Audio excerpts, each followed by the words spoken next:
তাহলে সূর্যের যেমন জন্ম এবং মৃত্যু মানে উদয় এবং অস্ত নাই, তবু আমরা দেখি, তেমনি আমাদের আত্মারও জন্ম বা মৃত্যু নাই। আমরা শরীরটা পরিবর্তন করি।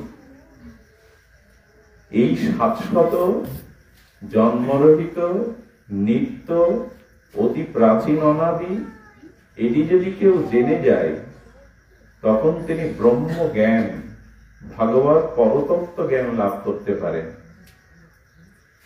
স্বামীজির জীবনে যা কিছু উল্লেখযোগ্য, তার অমীয় বিচিত্র বৈচিত্র্যময় তার এই জীবন আদর্শে, সেটি হলো তিনি তাই বিশ্বাস করতেন।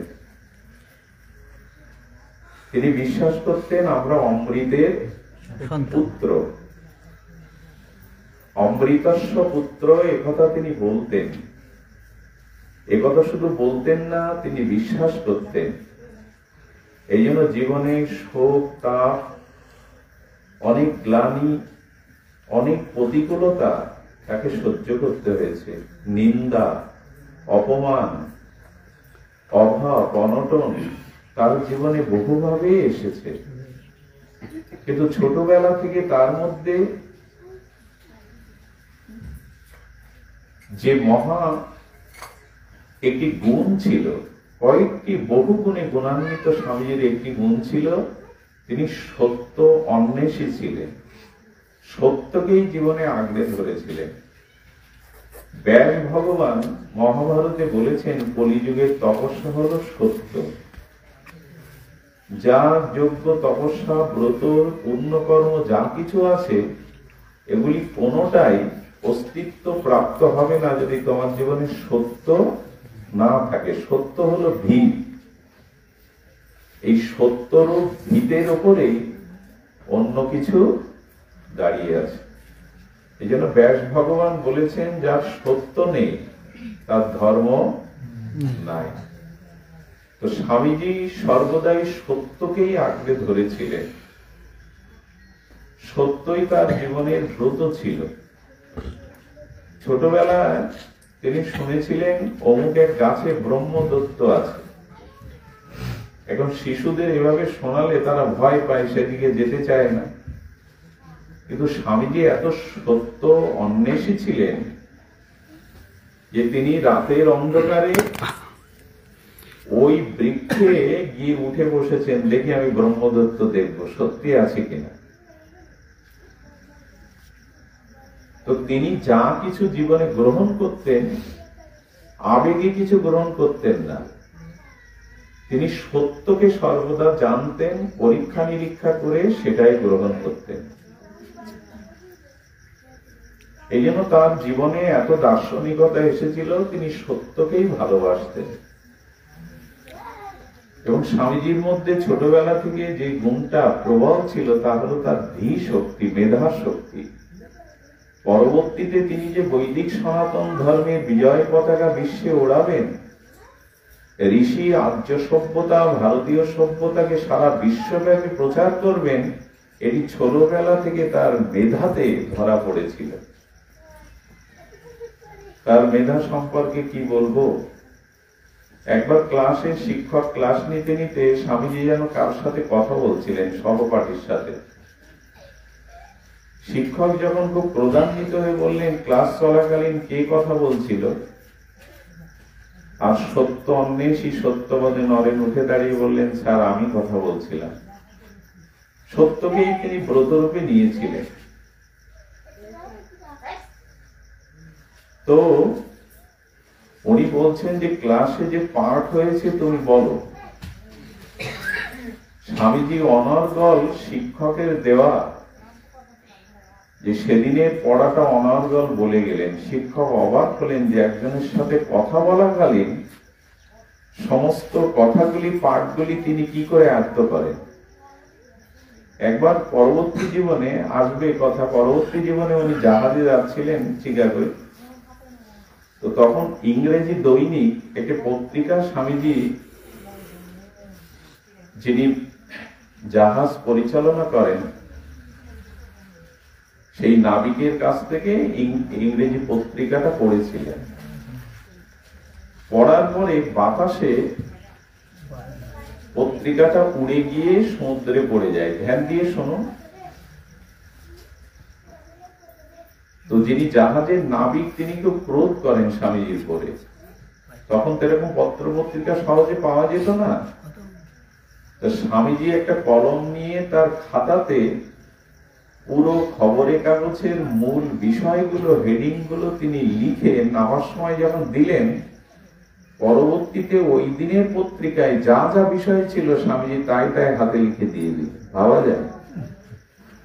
স্বামীজি একবার যা দেখতেন সেটি তার আয়ত্তে এসে যেত। পরবর্তীতে চিকাগোয় উনি বড় লাইব্রেরি থেকে মোটা মোটা বই নিতেন। সেই বইটা সন্ধ্যায় যখন উনি লাইব্রেরিয়ানকে ফেরত দিতে যেতেন, একদিন বলছেন এরকম মোটা বই সমাপ্ত করতে, পাঠ করতে কারো 1 মাস 15 দিন সপ্তাহ লাগে, আপনি পড়েন না তো গ্রন্থ নিয়ে যান কেন? স্বামীজি তখন বললেন আমি গ্রন্থ পড়ি, প্রত্যেকটি গ্রন্থ পড়ি। বলে তাহলে 2-4 দিন আগে যে গ্রন্থটা আপনি ফেরত দিয়েছেন তার থেকে কোন একটা পৃষ্ঠা থেকে উনি ওনার কাছে কিছু জিজ্ঞাসা করলেন, প্রশ্ন। উনি অনর্গল সেই বিষয়বস্তুগুলো পাঠ করে গেলেন। সেই লাইব্রেরিয়ানের হাত থেকে গ্রন্থ পড়ে গেল এবং উনি জানলেন এনার অলৌকিক কিন্তু মেধা আছে। স্বামীজি ছোটবেলা থেকে তার এই যে মেধা, দেখুন পিতামাতার যদি তপস্যা থাকে, সাধনা থাকে, তবে তাদের সন্তানদের ভিতরে বিশেষ কিছু সুলক্ষণ শিশুকাল থেকেই ধরা পড়ে সংস্কার রূপে। খুব বলে কয়ে শাসন করে পুরোপুরি কাউকে নিয়ন্ত্রণ করা খুব কঠিন যদি পূর্ব জীবনের সুসংস্কার না থাকে। আর এই সংস্কারটা তৈরি হয় সন্তান জন্মদানের পূর্বে পিতামাতার আচার আচরণ চরিত্র, গর্ভে থাকাকালীন পিতামাতার তপস্যা এর উপর। সাধনা ছাড়া, তপস্যা ছাড়া সুসন্তান জগতে আসে না। ওনার মা ভগবান শিবের অর্চন করতেন, পিতা ছিলেন আদর্শ আইনজীবী। তো সেই সাধনা বা তপস্যার ফলে স্বামীজি আছে। এই জন্য ছোটবেলা থেকে তার মধ্যে কিছু লোকপ্রিয় এবং দিব্য গুণাবলী ছিল, যেটা বললাম উনি সত্য অন্বেষী ছিলেন। সত্য পরীক্ষা নিরীক্ষা ছাড়া কখনো গ্রহণ করতেন না। দ্বিতীয় ছিল তার ধী শক্তি। তিনি যা কিছু একবার করতেন সকল কিছু আয়ত্ত করে নিতেন। প্রেসিডেন্সি কলেজে তিনি যখন পড়াশোনা করতেন, একজন বিদেশি শিক্ষক বলেছিলেন পাশ্চাত্যের যে আমি বহু শিষ্যকে পড়িয়েছি, কিন্তু নরেনের মতো এত মেধাবী ছাত্র আমি পৃথিবীতে পাইনি। নরেন দত্তের ভিতরে আরেকটি ছোটবেলার গুণাবলী ছিল ধ্যান। এই যে আমরা জপ ধ্যান কথাটি বলি, স্বামীজি শিশুকাল থেকে তার ভিতরে অনেক গুণাবলীর মধ্যে বহু প্রতিভার মধ্যে আরেকটি গুণ বা প্রতিভা ছিল, উনি ধ্যানে নিবিষ্ট হয়ে যেতেন।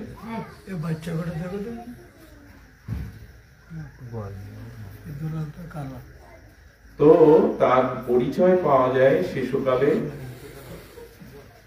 তিনি বাচ্চাদের নিয়ে যখন খেলতেন,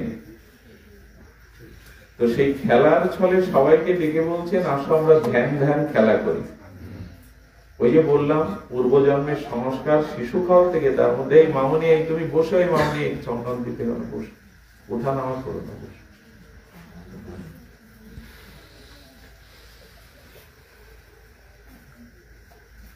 তো তিনি ধ্যান করতে বসেছেন শিশুকালে। আমরাও তো ছলনার ছলে কখনো পূজা করেছি, ধ্যান করেছি। তা ধ্যানের পরে কিছুক্ষণের পর অন্য ছেলেরা চোখ খুলে এর দিকে চাইছে, স্বামীজি কিন্তু গভীরে চলে গেছে।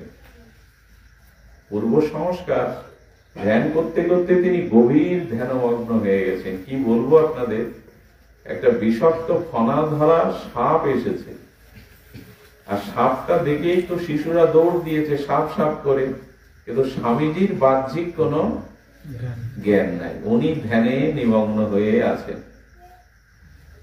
পরে ভুবনেশ্বরী মা এলেন, আরো অনেকেই এলেন। এসে দেখলেন সাপটা ফনা ধরে স্বামীজির সাথে ফোসফোস করছে সামনে, স্বামীজির সম্মুখে, অথচ ওনার ধ্যানে বিঘ্ন ঘটেনি। সাপটা সাপটার মতো চলে গেছে। পরে মা গিয়ে কোলে নিয়ে বলে, কিছুই বুঝতে পারিসনি? বলে, না মা, আমি তো ধ্যানে হারিয়ে গেছিলাম। একবার আমাদের নিত্যানন্দ প্রভু খড়দহে, শ্রীমান নিত্যানন্দ প্রভু, উনি তো লক্ষণেরই অবতার, লক্ষণেরই অবতার, বলরামী অবতার নিত্যানন্দ প্রভু। উনি বলদেব ছিলেন, উনি লক্ষণজি ছিলেন, কলিযুগে উনি নিত্যানন্দ প্রভু।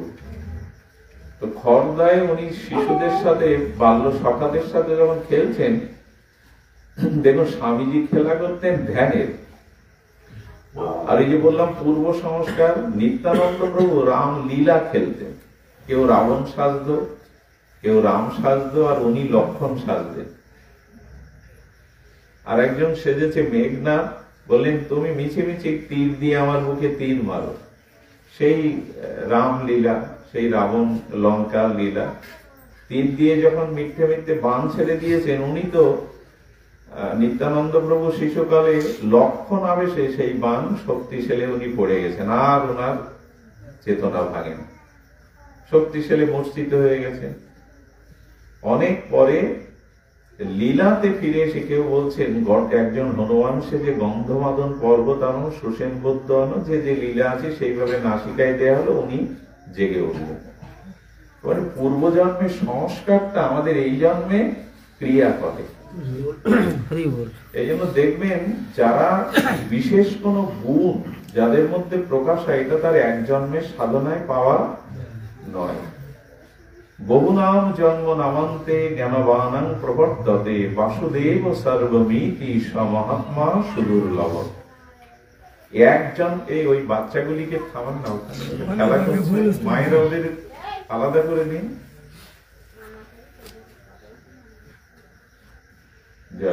তো বহু জন্মের সাধনা বা জ্ঞানের ফলে মানুষ বুঝতে পারে ভগবানই সর্বস্ব। এই জন্য এক জন্মের স্বীকৃতিতে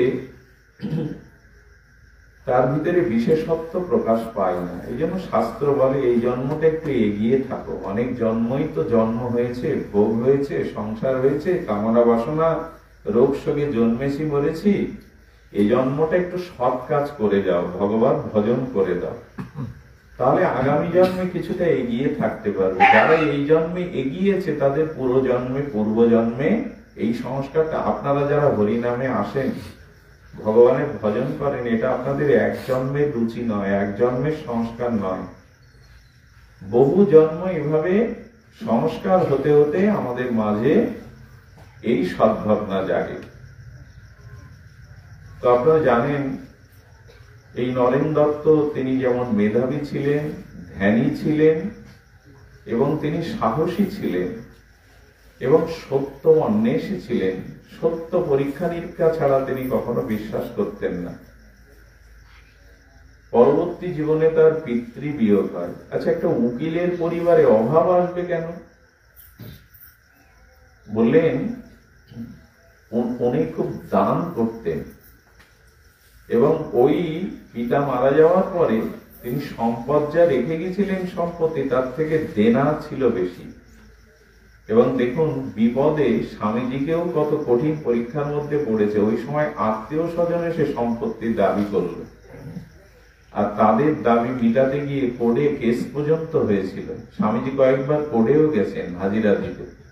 তখন তিনি স্বামীজি নন, বিবেকানন্দ নন, নরেন দত্ত। অভাবের মধ্যে তিনি একটা চাকরিও খুঁজে ফিরেছেন কলকাতায়। একবার একটা স্কুলে চাকরি পেয়েছিলেন, বিদ্যাসাগর মহাশয়ের স্কুল। তো স্কুলে উনি রামকৃষ্ণ দেবের কাছে দক্ষিণেশ্বরে যাতায়াত করতেন।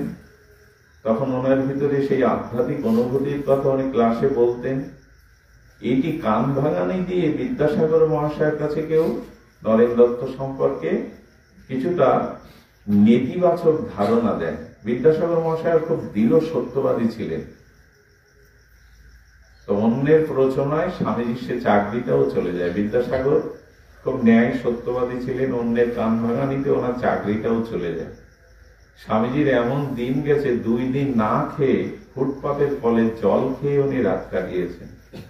বিধবা মার চোখে জল, তার অন্য ভাইরা ছিল, এমন অভাবের কষাঘাতে তাকে পড়তেছে। মামলা এককালীন 15 বছর, অনেকবার তিনি কোর্টে গেছেন, হাজিরা দিয়েছেন। নিঃস্ব রিক্ত অন্ন নেই ঘরে। এই সময় তিনি বিশেষ করে এই যে একটা কঠিন পরিস্থিতির মধ্যে ধীরে ধীরে তখন ব্রাহ্ম সমাজের একটা প্রভাব, কেশবচন্দ্র সেন, তারপরে রবি ঠাকুরের পিতা যিনি মহর্ষি দেবেন্দ্রনাথ ঠাকুর, এরা ব্রাহ্ম সমাজের মানুষ ছিলেন। ব্রাহ্ম সমাজরা তারা নিরাকারের উপাসনা করতেন, সাকারকে বিশ্বাস, পূজা পার্বণ দেব দেবী, সাকার উপাসনা বিশ্বাস। স্বামীজি কিছুটা ঝুঁকে পড়ে এবং এই কঠিন অভাবের মধ্যে দিয়ে, কষ্টের মধ্যে দিয়ে যখন দিন যায়, তখন একরকম ভগবানের প্রতি তার বিশ্বাসই হারিয়ে যায়। মানুষের জীবনে কিছু কিছু সময় আসে যখন তার জীবনে বড় প্রতিকূলতা চলে আসে, তো তখনই সেই সময় হলো একদিন বন্ধু বান্ধবের সাথে উনি দক্ষিণেশ্বরে গেলেন। আর ঠাকুর পরমহংস রামকৃষ্ণকে দেখে কেঁদে ফেললো কেন জানেন? যাকে আমি খুঁজছিলাম আমার সামনে তো সেই এসেছে, যাকে আমি এতদিন খুঁজছিলাম। পরমহংসদেব বলেছিলেন, আমি ধ্যানে যে গৌরিক সন্ন্যাসীকে দেখতাম, সে ছেলে তো এই। দেখে কাঁদলেন। স্বামীজির মুখে মনোচল নিজ নিকেতনে এই সঙ্গীত শুনে আবিষ্ট হয়ে পড়লেন রামকৃষ্ণদেব। জড়িয়ে ধরে বললেন, তোকেই তো খুঁজছিলাম, এতদিন কোথায় ছিলি?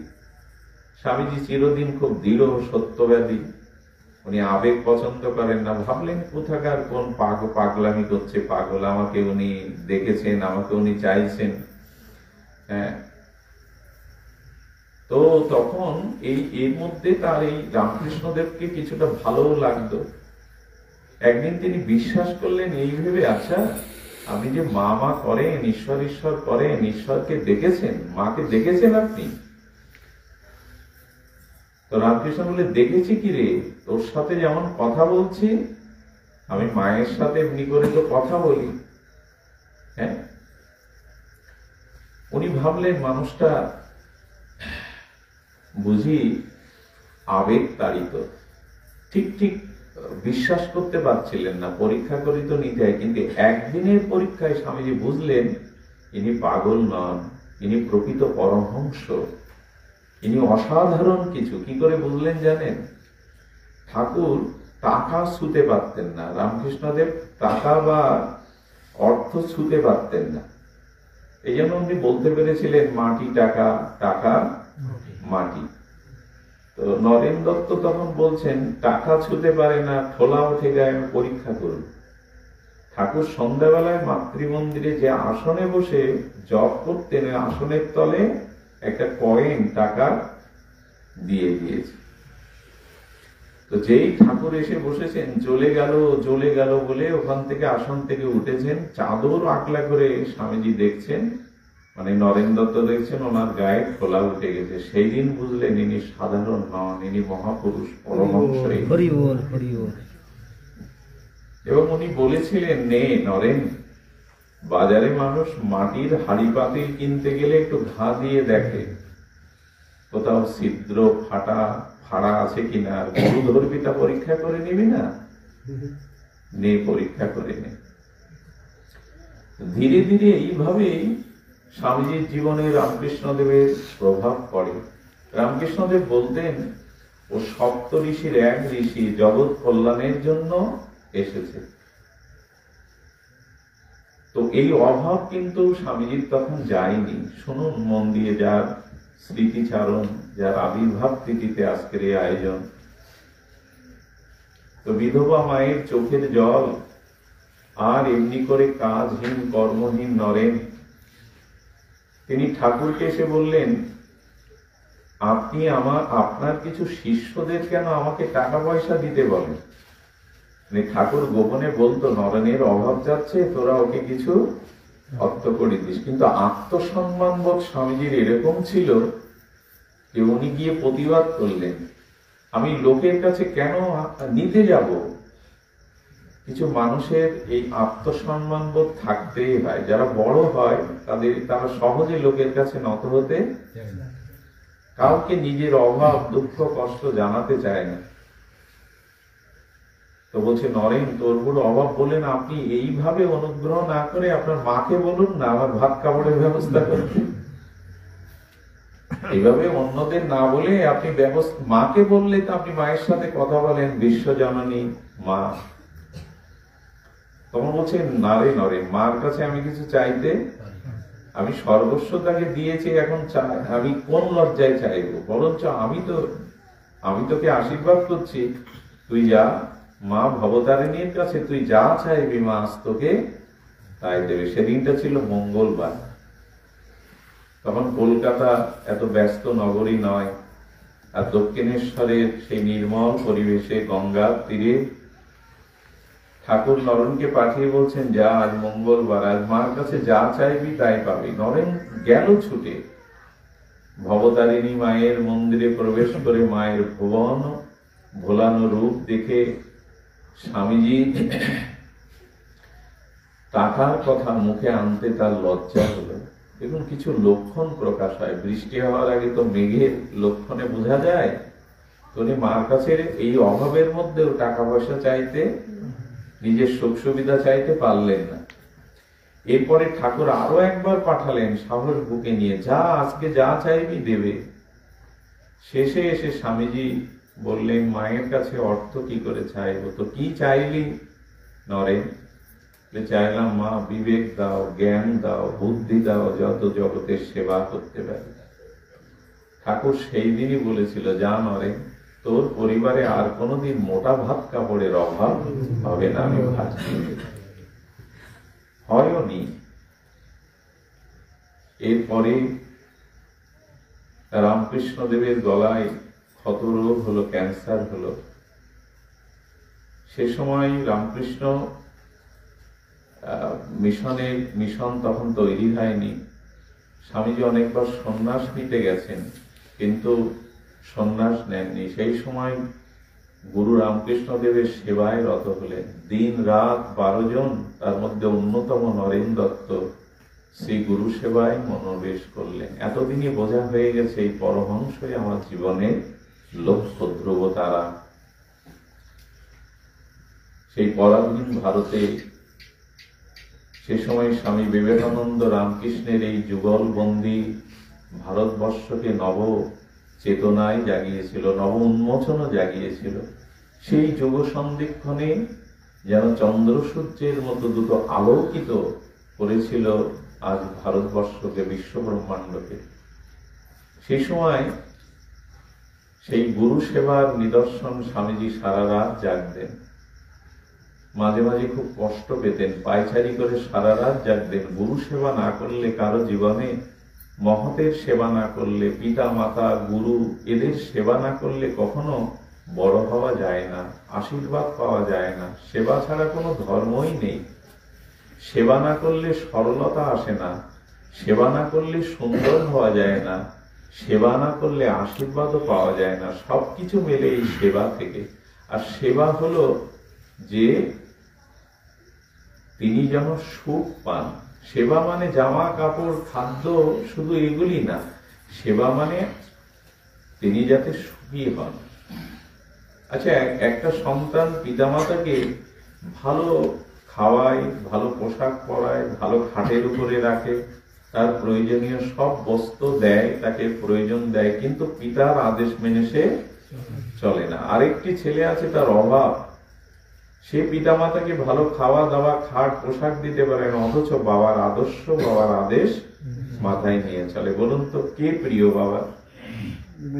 যে তার আদেশটা মেনে চলে। তো সেবা মানে, সাধু সেবা মানে কি? সাধু যেটা বলেন, যখন ওই সৎ আচরণগুলো আমি আমার চরিত্রে ফুটিয়ে তুলি, আমার উন্নতি হয়, আমার মানবিক কল্যাণ হয়, তখনই তিনি সন্তুষ্ট হন। এই জন্য সেবা ছাড়া কারো ভিতরে সরলতা, কারো ভিতরে সহজতা আসে না। যে যত সেবা করতে পারে এই জগতে, সে তত আশীর্বাদ, সে তত সুন্দর হয়, তার ভিতরে তত বেশি কল্যাণ আসে। তো তো স্বামীজি সেবা করেছিলেন। এর মধ্যে পরমহংসদেব স্বামী বিবেকানন্দকে সর্বস্ব দিয়ে তার অন্তর্ধ্যান অপ্রকাটে চলে গেলেন। কিন্তু যাওয়ার আগে অপূর্ব গুরু সেবার নিদর্শন শুনুন। আমি এক মহোদয়ের মুখে শুনেছিলাম, ঠাকুরের যে কাশটা উঠত গলায় ক্ষত রোগে, জানা যায় ওটা প্রসাদ বা চরণামৃত মনে করে স্বামীজি ওইটা পাত্র করে নিজে পেতেন। কতটা ভক্তি থাকলে গুরুর প্রতি এমনটা হতে পারে, পারব তো? আমি একবার রাধাকুণ্ডে দেখেছিলাম বিদেশিনী মায়েদের ভক্তি। গুরু মহারাজ হেঁটে গেলেন, তার পায়ের ছাপটা ওই পাথর বসানো মেঝের উপরে যেখানে যেখানে পা দিয়েছেন, ওদের দৃষ্টি, তীক্ষ্ণ দৃষ্টি সেখানে। যাওয়ার পরে কেউ চুম্বন করছেন, কেউ ওখানে গড়াগড়ি দিচ্ছেন, ওই ধুলোই পড়ে একে অপরে কাঁদছেন।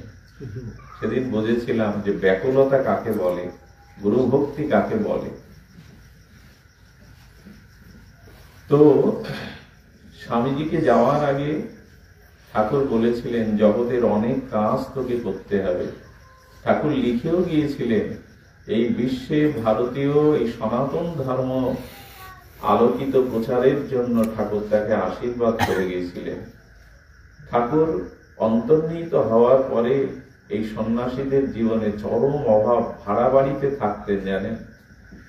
ওই সারাদিন ধ্যান করে কাটতো, বাইরে যে একটা জগৎ আছে এরা বুঝতো না। স্বামীজির তখন কি অবস্থা গেছে জানেন, একটা মাত্র কাপড়, ওই ঘরের ভিতরে ধ্যান করতেন আর প্রতিদিন ধুয়ে বাইরে যদি যেত তো ওই একটা কাপড়েই চালিয়েছিলেন। ভাড়া বাড়িতেই থাকতেন, মাথায় ইট দিয়েই থাকতেন।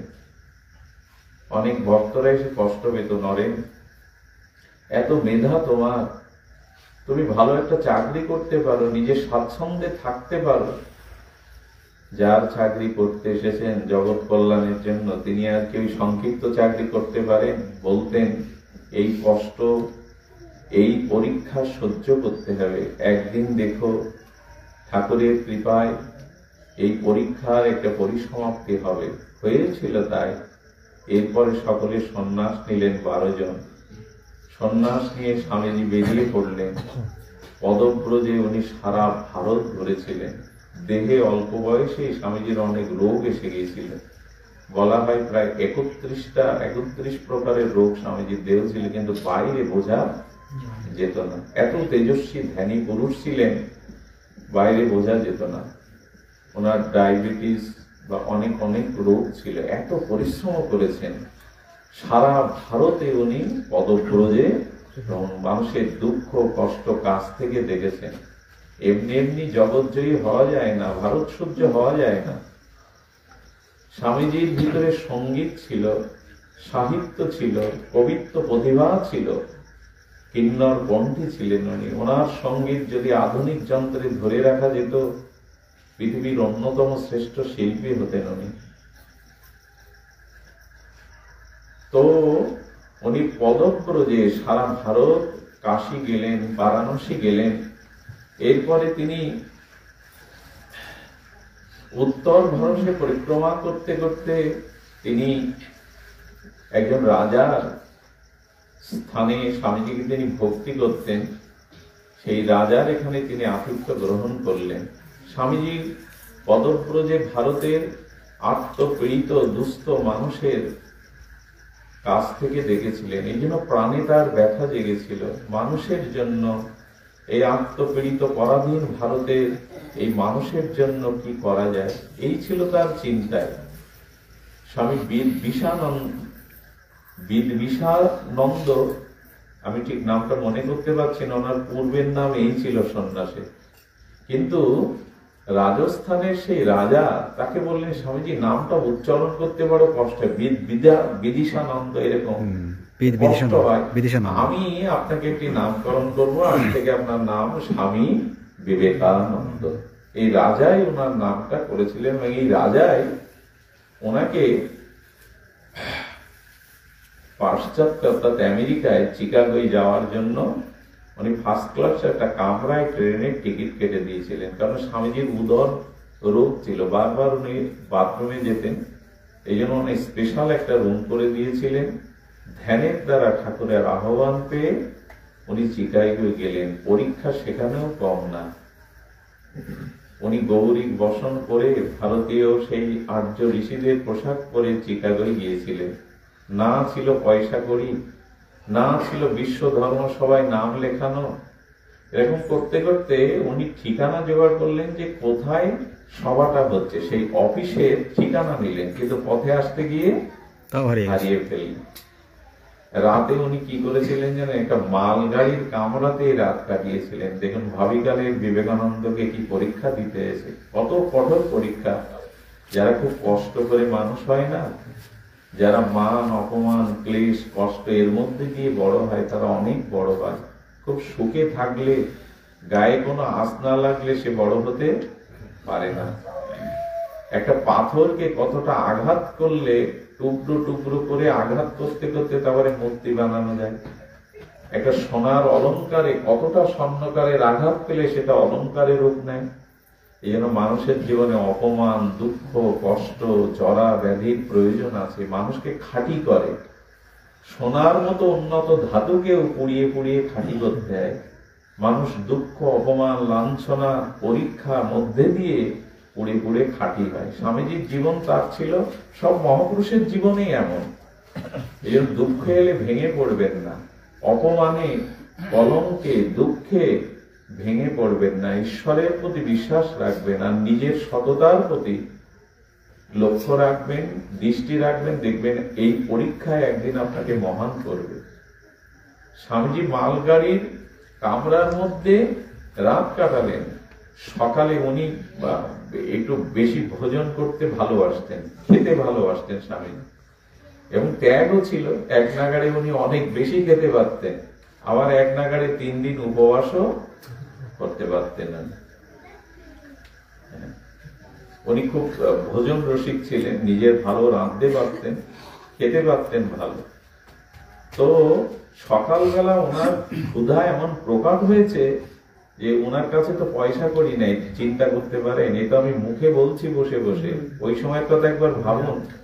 উনি ক্ষুধার জ্বালায় কয়েকজনের কাছে হাত পেতেছিলেন, দোকান বা যেখানে ছিল, ভিক্ষার জন্য ক্ষুধার জ্বালায়। কিন্তু আমেরিকাতে ওইভাবে ভিক্ষা টিক্ষা কেউ, অনেকেই তাকে গালি দিল, দরজা বন্ধ করে দিল। উনি একটা ল্যাম্প পোস্টের পাশে বসে বললেন, কেন এত চিন্তা করছি, যার কাজ তিনি সমর্পণ করে দিলেন, তিনি ভাবুন। ওই যে সমর্পণ করে দে, নিশ্চিন্ত যে তিনি যদি মনে করেন তিনি কৃপা করবেন, আমি তার উপরে সমর্পণ করলাম। হঠাৎ দরজা খুলে গেল, কিন্তু ভগবানের ইচ্ছা। যখন দেখবেন নিজের চেষ্টায় কিছু হচ্ছে না, ভগবানের প্রতি সমর্পণ করবেন, তার শক্তি তখন আপনাকে কাজ করবে। অনন্য চিন্তান্ত মান যে জেনা পর্যুপাসতে তেষাং নিত্যাভিযুক্ত নাম জগৎ সেবম বহম। ভগবানের উপর দেখবেন, যে মাছটা খুব গভীর জলে থাকে সে খুব আনন্দে থাকে, লাফ দেয়, ওঠে, খেলে, কারণ ওখানে সে নিশ্চিন্তে থাকে। তো মানুষ যখন ভগবানের চরণে সমর্পণ করে তখনও সে আনন্দে বা নিশ্চিন্তে থাকে। আচ্ছা, আপনার ঘরের ছেলে এসে রাত্রে বাবা মাকে বলছে, কাল আমার 5-7 জন স্কুলের বন্ধু আসবে, বান্ধব আসবে, তোমরা সব। ওর কাছে কি টাকা আছে ছেলেটার কাছে? ওকে বাজারঘাট করতে পারে? এসে বাবা মাকে বলছেন, আমার বন্ধুরা কাল আসবে, তোমরা ব্যবস্থা করো। আচ্ছা, ও তো নাক ডাকিয়ে ঘুমালো, চিন্তাটা কার এলো? তো ভগবান বলছেন, আমার উপরে নির্ভর করো, আর তোমার চিন্তা করা। একবার সমর্পণ করে দেখো অর্জুন, তোমার পাপেরও চিন্তা করতে হবে না, আমি পাপ তাপ থেকে মুক্ত করব, শুধু আমার উপরে সমর্পণ করো। এই জন্য যখন দেখবেন নিজের চেষ্টায় কিছু হচ্ছে না, তখন আত্মীয় স্বজন অমুক তমুক না করে ভগবানের প্রতি সর্বস্ব, তুমি আশ্রয়, তুমি সব প্রভু, আমি তোমার চরণেই সমর্পণ করব। দেখবেন একটা শক্তি আসবে। আশ্রিত জন্যে ভগবান কখনো বঞ্চিত করেন না। আমরা ঠিক ঠিক আশ্রয় নিতে পারি না। আরেকটা জিনিস বলি, এই যে মানুষের কল্যাণ চিন্তা করুন, কারো সুখ দেখে, কারো উন্নতি দেখে, কারো কল্যাণ দেখে জীবনে কখনো আপনার হৃদয়ে যেন কষ্ট না আসে, জ্বালা না আসে। এই যে অপরের প্রতি আমাদের যে তার কল্যাণ উন্নতি, এটা যেন কখনো না আসে। এটা হলে মন বড় সংকীর্ণ হয়ে যায়। এখন দেখুন, একজন 2 তলা বাড়ি করেছে, আর একজন ভিটে মাটি ছাড়া মানুষ ওই একটা পেপারটা নিয়ে ওই 2 তলার ছায়াতে পেপারটা নিয়ে বাস করে। এখন যখন খুব গরমের দিনে তাপ আসে, পেপারে তাপ হয়ে যায়, তখন করে কি ওই বিল্ডিং এর 2 তলার ছায়াতে এসে গাবিটা বেঁধে রাখে বাচ্চাদের নিয়ে, ওইখানে হাসে খেলে গান গায় আনন্দ করে। আর চিন্তা কি, ওই যে বিল্ডিং এর ছায়া। কিন্তু যিনি বিল্ডিংটা দিয়েছেন তার ঘরে শান্তি, তার ঘরে হাসিও নেই, আনন্দ নেই। 2 তলা থেকে দেখেন আমার বাড়ির ছায়াতে বসে ওরা আনন্দে খেলছে, গান গাচ্ছে, আনন্দ ভোগ করছে। আরে আমার ঘরে আনন্দ নেই। এই দেখুন, একজনের আনন্দ, একজনের কল্যাণ থেকে যেন আপনার কষ্ট না হয়, জ্বালা না ধরে, আপনি কোনোদিন বড় হতে পারবেন না। উনি মজুমদারদের ডেকে, যারা কাজ করে তাদের ডেকে বলেন, এই 2 তলা ভেঙে দাও, আমার বাড়ি আমার ঘরে সুখ নেই, ও বেটা এই ছায়াতে সুখ দাও, ভেঙে দাও। নিজের 2 তলায় ভেঙে দিলেন। উনি কি করলেন জানেন? বললেন, প্রভু আর কি করবো, গাছতলার ছায়া তো আর কেউ কেড়ে নিতে পারবে না, বৃক্ষের তলে গিয়ে বাস করতে লাগে। ওনার কিন্তু শান্তির অভাব হলো না, মজগানে উনি জ্বলছেন আর একতলা। স্বামীজি যে মানুষের সেবা, জীবের সেবার কথাটা বলে গেছে, জীবে প্রেম করে যেইজন সেই জন সে। দেখুন, এই মানুষের কারো উন্নতি কল্যাণ দেখে আপনার হৃদয়ে জ্বালা ধরলে সেটা উন্নতিতে তো যায় না, বরঞ্চ আপনি কষ্ট পাবেন। একবার এক মন্দিরে এক দামি শেঠ, খুব ধনী ব্যক্তি, উনি ঘির প্রদীপ জ্বালিয়ে রাখতেন গোবিন্দ মন্দিরে। অনেকেই প্রদীপ দিত, কিন্তু উনি একটা স্টার প্রদীপ জ্বালিয়ে ঘিয়ের প্রদীপ জ্বালাতেন। আর একজন ব্যক্তি, একটা গাছ ছিল, গাছের ছায়াতে ওই পথটা দিয়ে যেতে গিয়ে অনেকে ভয় পেত, হোঁচট খেয়ে পড়ে যেত। উনি করতেন কি, তেল দিয়ে ওই গাছের ছায়ার ওখানে একটা বড় প্রদীপ জ্বালিয়ে রাখতেন। 3-4 ঘন্টা করে জ্বলতো, মানুষ আর নির্ভয়ে ওই পথটা যাতায়াত করত। একজন দিচ্ছেন গাছের তলে মানুষের যাতায়াত সুবিধার জন্য, আর একজন গোবিন্দ মন্দিরে প্রদীপ জ্বলেছেন। মৃত্যুর পরে আমাদের সৎ অসৎ কর্মের বিচার যম মহারাজ করেন। তো দুজন মৃত্যুর পরে, এটা শুধু গল্প নয়, শুনুন, 2 জন মৃত্যুর পরে যিনি শেঠ গোবিন্দ মন্দিরে ঘির প্রদীপ দিতেন, তার স্থানটা একটু নিচে, তার তেমন আদর সমাদর নেই। কিন্তু যিনি মাটির প্রদীপ জ্বালিয়ে অন্ধকার পথটা দূর করতেন, তার বড় সিংহাসন, তাকে কেউ চামর ব্যজন করছেন, ভালো মন্দ খাদ্য সম্মান দিচ্ছেন। শেঠ বলছে, ও মাটির প্রদীপ জ্বেলেছে গাছতলায়, আর আমি তো গোবিন্দ মন্দিরে, আরে আমার আসন নেই, আমার সমাদর নেই, সব। যম মহারাজকে বলছেন, আপনি বিচারে কি ভুল করলেন? ওর জায়গাটা আমাকে দিলেন, আর আমার জায়গাটা ওকে দিলেন। আমার বিচারে, আমার কলমে ভুল হয় না। শোনো ধনী, শোনো শেঠ, গোবিন্দ মন্দিরে তুমি যে প্রদীপ জ্বেলেছ, ওটা শুধু ভগবানকেই সুখ দেয়া হয়েছে। তুমি না দিলেও মন্দিরে অন্য দিত, কিন্তু 1000 জনের পথের ভয়, 1000 জনের পথের বিঘ্নতা দূর করেছে, মানুষের সেবা করেছে, তাই ওর স্থান অনেক উঁচু।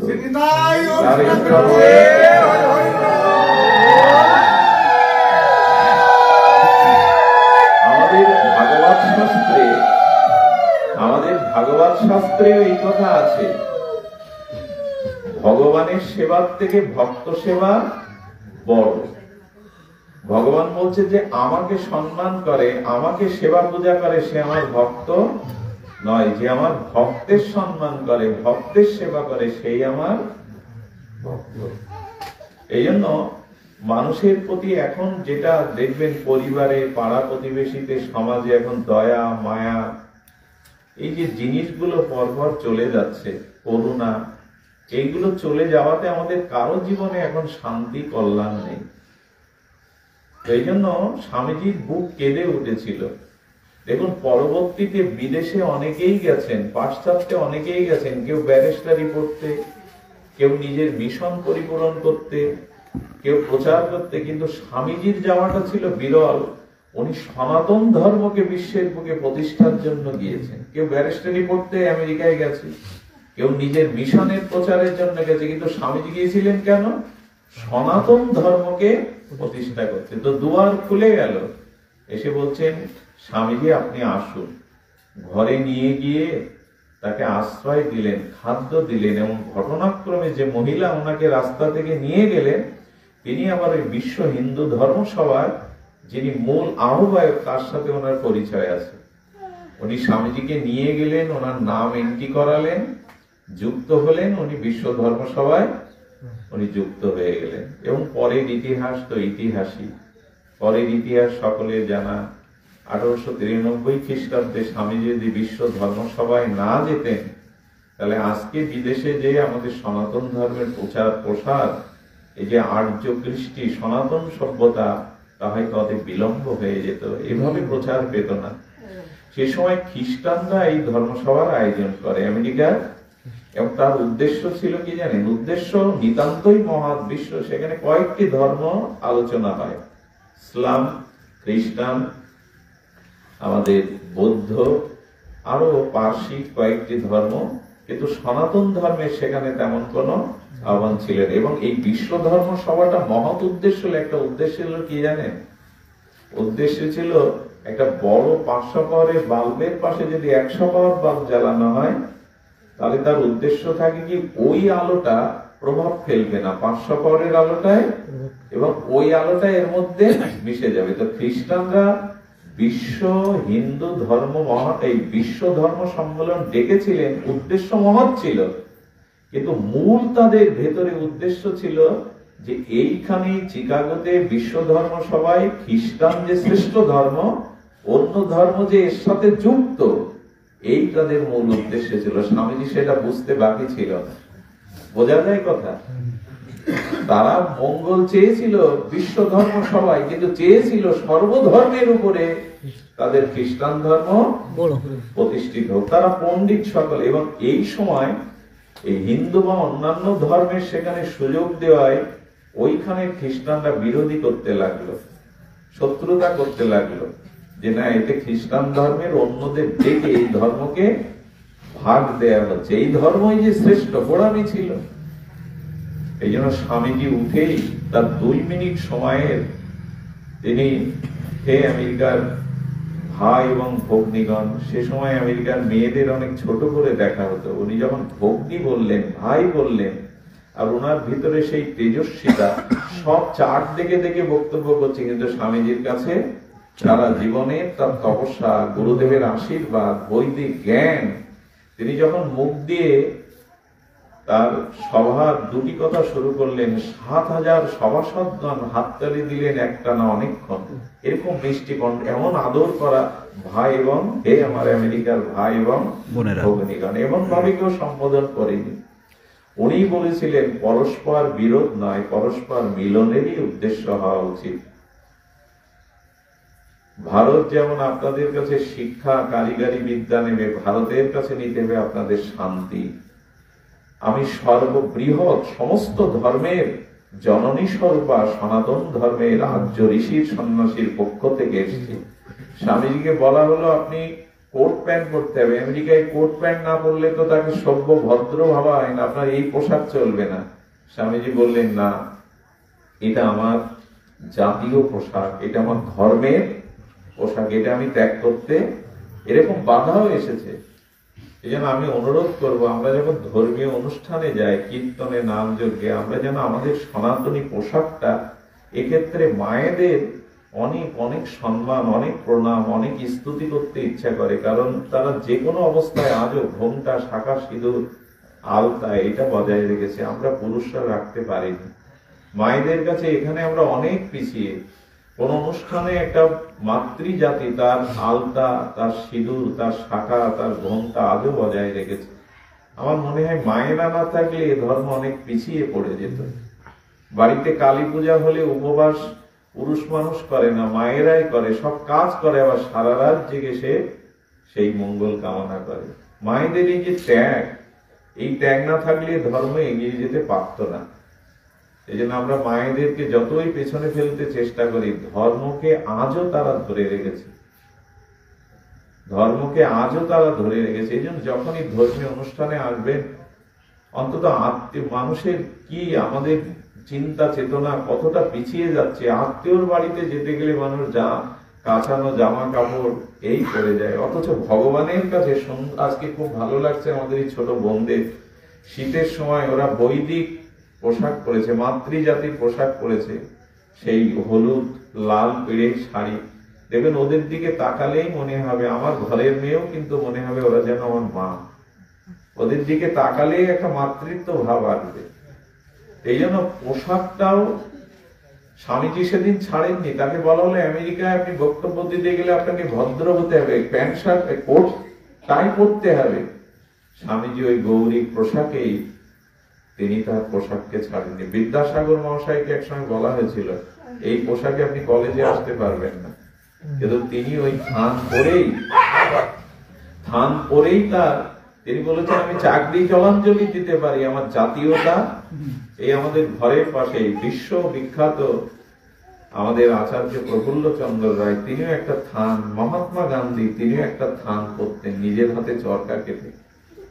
এই জন্য ধর্মীয়, আমি সনাতনী হিন্দু, যে দেশেই যেখানেই থাকুক, স্বামীজির কম বাধা আসেনি। 1.5 ঘন্টা বক্তব্য দিলেন, নিজে বলেছিলেন আমি কি বলেছি জানি না, এটা গুরু মহারাজের দান। পরের দিন বড় বড় মূল পত্রিকাগুলোতে স্বামীজির জয় জয়গান উঠল। বিশ্ব অবাক হয়ে দেখল এই ভারতীয় প্রাচীন সন্ন্যাসী বৈদিক ধর্মের এত উদারতা, এত মহানতা। এরপরে স্বামীজি বিভিন্ন শহরে আলোচনা করে বিশ্ব জয় করলেন, বিশ্বের বুকে বৈদিক সনাতনের পতাকা ওড়ালেন।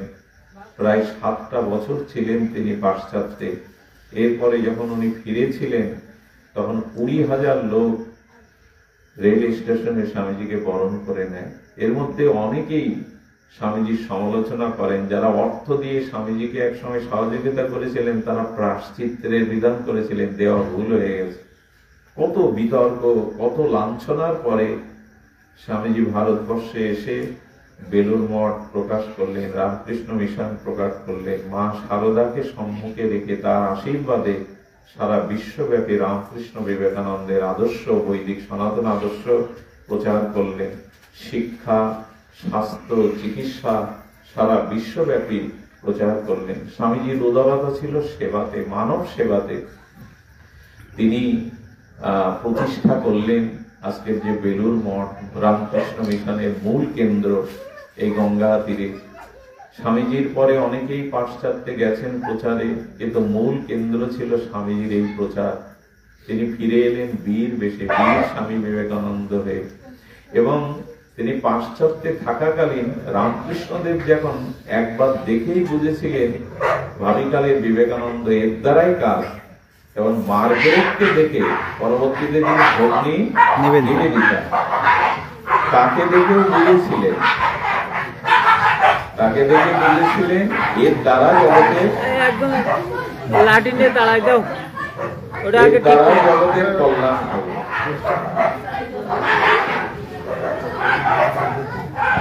তো এদিকে ধ্যান দিন, এর দ্বারা বুঝেছিলেন যে এর দ্বারা জগতের কল্যাণ হবে। সেই মার্গারেট উচ্চশিক্ষিতা সুন্দরী, তিনি পরবর্তীতে ভগ্নী নিবেদিতা রূপে স্বামীজির অলক্ষ্য কাজ করেছিলেন। অনেক কল্যাণব্রত কাজ তিনি করেছিলেন।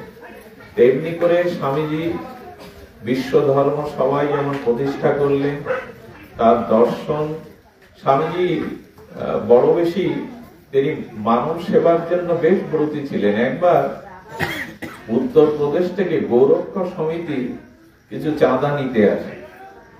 স্বামীজি ওখানে ছিলেন, বললেন খুব ভালো, আপনারা কিসের জন্য এসেছেন? বলে গোমাতা রক্ষার জন্য। বলেন এই যে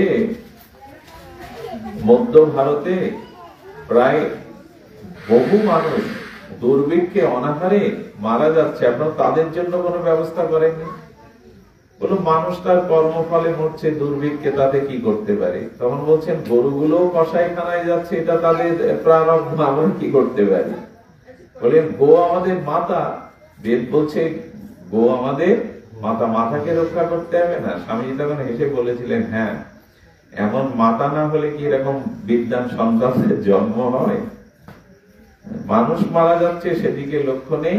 স্বামীজি এরকম ছিলেন, তার অনেক কথায়, তার অনেক কিছু মানুষ পরবর্তীতে বুঝতে না পেরে অনেক বিতর্ক তুলেছেন, কিন্তু স্বামীজির জীবন ছিল বিশাল, ব্যাপক, বিরাট।